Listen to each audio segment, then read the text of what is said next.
이번에 소개해드릴 영화는 눈동자인데요.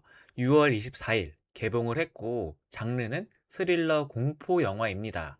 상영 시간은 105분, 1시간 45분이고, 15세 관람가고요. 감독은 염지호 감독님. 입봉작인 줄 알았는데, 2022년에 옆집 사람이란 영화로 이미 데뷔를 하셨더라고요. 그래서 내용이 뭐냐? 영화 제목 보시면 아시겠지만 일단 눈이랑 관련된 영화입니다. 여자 주인공이 있는데요. 신미나 배우. 신미나 배우가 이 여자 주인공으로 나오는데 1인 2역으로 나와요. 쌍둥이 자매 역할이거든요. 집안에서 대물림되는 어떤 유전병 같은 게 있습니다. 시력이 점점 안 좋아지다가 나중에는 시력을 아예 잃는 병이더라고요. 어쨌든 영화 시작하자마자 갑자기 막 스토커한테 쫓기는 장면으로 영화가 시작하거든요. 가까스로 이제 이 스토커가 체포가 되면서 한숨 돌리는가 싶었는데 이 쌍둥이 동생이 죽은 채로 발견이 됩니다. 경찰이 있거든요. 남자 형사랑 여자 형사가 있는데 남자 형사로 나오는 게 김남희 배우. 그 미스터 선샤인에 나왔던 최종 보스 있잖아요. 여기서도 꽤나 중요한 역할을 맡았더라고요. 그리고 이제 여자 형사 역할은 김영하 배우. 이 낯이 익어서 찾아봤더니 소년 심판에서 허찬미 역할로 나오셨고 사내 맞선에서도 엄마 역할로 나오신 분입니다. 스토커한테 위협받을 때마다 신미나 씨를 구해주는 역할로 나옵니다. 어쨌든 사건 현장을 조사하는데 스스로 목숨을 끊은 거라는 식으로 분위기가 흘러가거든요. 신미나 씨 입장에선 뭔가 석연치가 않은 거지. 이 죽은 쌍둥이가 먼저 시력을 잃었다는 설정인데요. 알고 보니까 성공한 도예가였습니다. 이 집이 있거든요. 지하에 이제 작업실이 있는데 시력을 잃고 나서부터 계속 집에서 이제 작품을 만든 거였죠. 도자기를 만들려면 일단 가마가 있어야 되잖아요. 작업실 안에 가마가 있는데 가마를 열어봤더니만 만들던 작품이 그대로 있는 거예요. 신민아 씨 입장에서 너무 이상한 거지. 왜냐? 동생이 엄청난 완벽주의자로 나옵니다. 아니, 스스로 목숨을 끊을 거였으면은 그렇게 가마 안에다가 막 도자기를 놔두고 죽을 리가 없다는 거죠. 이 신민아 씨 입장에선 너무 이상했던 겁니다. 극중 신민아 씨 이름이 서진으로 나오는데요. 서진이 생각했을 땐 절대 동생이 스스로 목숨을 끊었을 것 같지가 않은 겁니다. 게다가 작업실에 있는 작품들이 하나같이 다 수상해요. 네. 근데 여기서 끝이 아니었습니다. 동네에 약간 아픈 아이가 하나 있는데 이걸 뭐라 해야 되지? 뇌성마비? 약간 장애를 가진 친구가 하나 있어요. 신민아 씨 앞에 갑자기 나타나더니 막 무슨 말을 하려고 해. 그리고 이제 이 친구, 아빠도 나옵니다. 되게 익숙한 얼굴인데요. 누구냐면 갑자기 배우 이름이 생각이 안 나는데 딱 보면 아 하는 분이에요. 네, 건달 역할이랑 오랑캐 역할로 자주 나왔던 분인데 이제 이 아빠도 뭔가 수상해요. 네, 그러니까 이제 초반에는 스토커도 그렇고 이 뇌성마비 아들도 그렇고 또 그 아빠도 그렇고 수상한 점이 한두 개가 아닌 겁니다. 어쨌든 이제 동생이 스스로 목숨을 끊었다는 사실을 받아들일 수 없는 주인공이 이제 동생이 살던 집으로 들어가서 직접 진실을 파헤쳐가는 그런 이야기가 어떤 전반적인 스토리고요. 그래서 어땠냐? 사실 이게 원작이 있는 작품이거든요. 저는 왠지 재미가 반감될 것 같아서 원작은 안 보고 봤습니다. 원작이 뭐냐면 줄리아의 눈이라고 해서 2011년에 방영된 스페인 작품이라고 합니다. 결말도 똑같을지는 모르겠는데 아마 각색이 되지 않았을까. 네, 결말에서 범인의 정체가 공개가 되거든요. 근데 뭐랄까, 솔직히 막 그렇게 신선하진 않았어요. 그러면서도 좀 새로웠던 게 이게 분명 오컬트는 아니거든요. 분명 이게 스릴러 범죄물인데 연출을 뭔가 오컬트처럼 해놨더라고요. 무슨 말이냐? 주인공이 점점 시력을 잃어간다는 설정인데요. 이 시력을 잃을 때마다 뭔가 좀 두려운 감정이 들잖아요. 그걸 이제 오컬트처럼 오묘하게 연출해가지고 공포를 더 극대화한 그런 느낌적인 느낌이랄까? 첫 장면을 예로 들면 스토커가 막 달려들거든요. 근데 하필 시력이 점점 안 보이는 거지. 앞이 안 보이는데 누가 막 쫓아와. 현실에서도 이러면 진짜 겁나 무섭잖아요. 이걸 이제 영화적인 요소로 진짜 막 적재적소에 잘 활용한 게 느껴지더라고요. 연출만 놓고 본다면 이 스릴러 느낌 분명 있고요. 거기다가 이제 눈이랑 조명을 묘하게 오버랩하는 장면도 그렇고, 특히 약간 외국 스릴러 같은 느낌이 들었는데, 그게 왜 그랬냐면 이제 공간 자체가 시골집 안에서 뭔가 사건들이 벌어지다 보니까 분위기 자체가 영화의 색깔이랑 너무 잘 맞는 그런 느낌이었달까?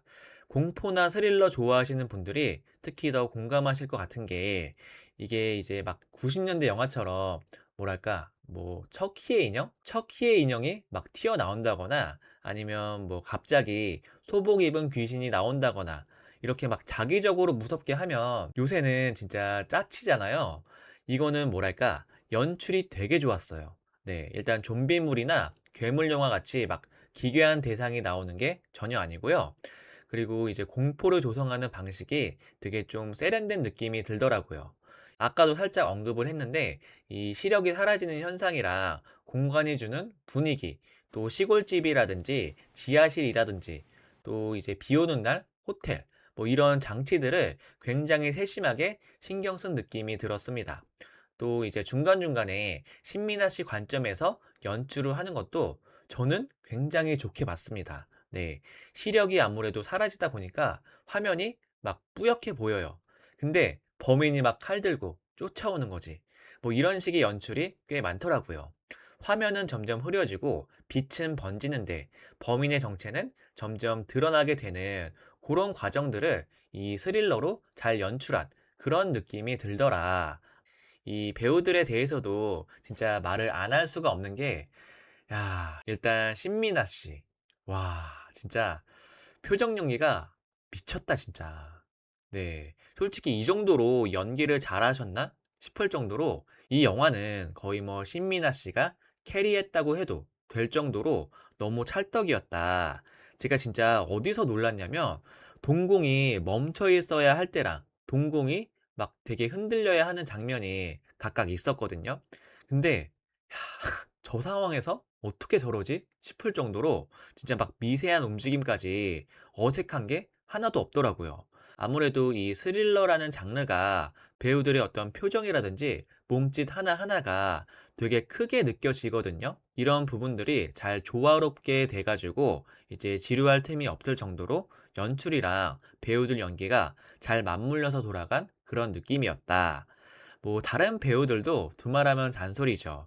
특히 이제 김남희 배우, 미스터 선샤인에서 일본인 역할로 나오셨을 때만 하더라도 이 정도일 줄은 몰랐어요. 근데 와, 이분도 표정 연기도 그렇고 결말에 아주 중요한 키를 쥐고 있는 분이거든요.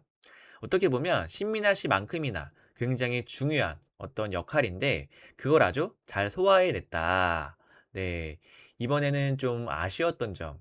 결국 이제 범인이 밝혀집니다. 네, 범인이 밝혀지고요. 근데 마지막에 뭔가 좀 너무 연극처럼 느껴졌달까? 이게 아마 호불호가 갈릴 수는 있겠더라고요.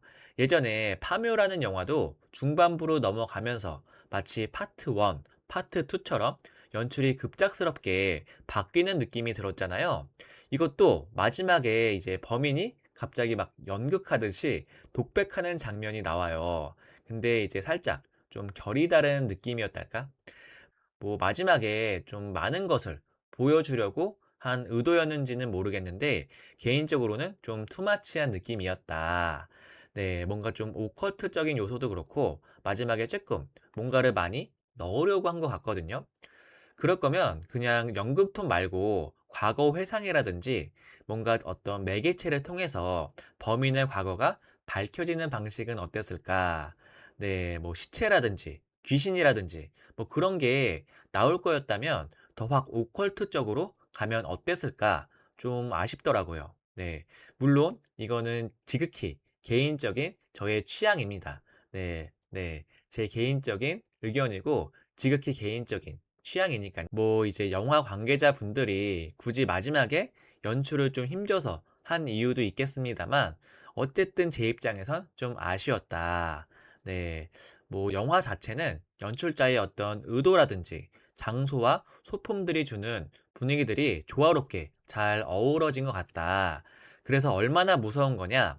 솔직히 이제 크게 무섭다기보다는 깜짝깜짝 놀라는 장면들이 더 많았던 것 같습니다. 속으로 한 3번 정도? 와, 씨, 뭐야? 이런 장면들이 있었고, 크게 뭐 소름이 돋는다거나 등골이 오싹하다거나 뭐 그런 느낌은 딱히 들진 않더라. 차라리 아예 오컬트적인 걸 좀 더 많이 넣었으면 어땠을까? 제가 또 오컬트랑 미스테리 이쪽을 좀 선호하다 보니까 뭐 그렇게 보이더라고요.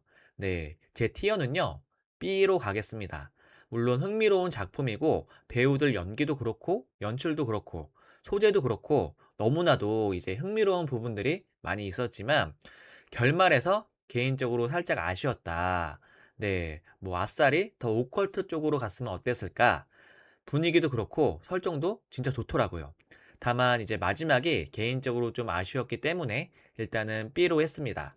지금 이제 감독님이 공식적인 2번째 작품 같거든요. 개인적으로 다음 작품 찍으시면 무조건 저는 극장에서 볼 것 같아요. 네, 뭔가 다음엔 파묘를 뛰어넘는 스릴러와 오컬트를 결합한 그런 작품을 만드시지 않을까, 네, 조심스레 기대해 보겠습니다.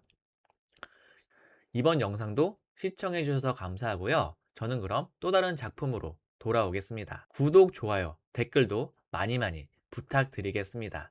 시청 감사합니다. 오늘도 그럼 좋은 하루 되세요. 엔조이 무비 드라마